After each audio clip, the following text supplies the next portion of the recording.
कोरापुट जिले में आयोजित हो पर्व 2025 उत्सव में जोग देते माननीय मुख्यमंत्री श्री मोहन चरण माझी। यह अवसर में मुख्यमंत्री को भव्य स्वागत संबर्धना दि जाइथिला।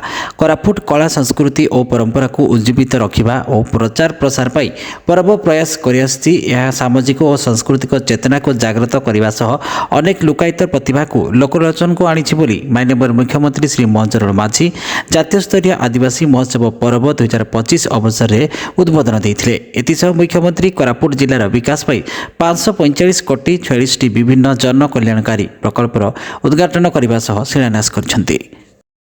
ऐतिह्यर ये प्रतीक ये महोत्सव एवं यह आज जातीय स्तर में एवं अंतर्जातीय स्तर में ये प्रसिद्धि लाभ कर निश्चित भाव में एभली एक उत्सव को आसवा बहुत खुशी कथा।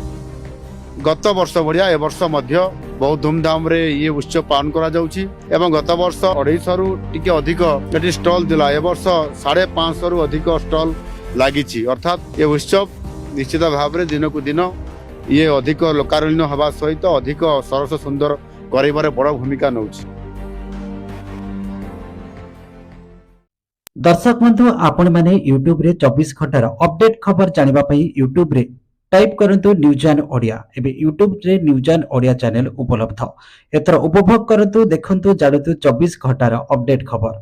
जदि आपनको हमर खबर प्रसारण भल लागिला लाइक शेयर कमेंट सब्सक्राइब करंतु पार्श्व रे थिबा नोटिफिकेशन बेल उपरे प्रेस करंतु।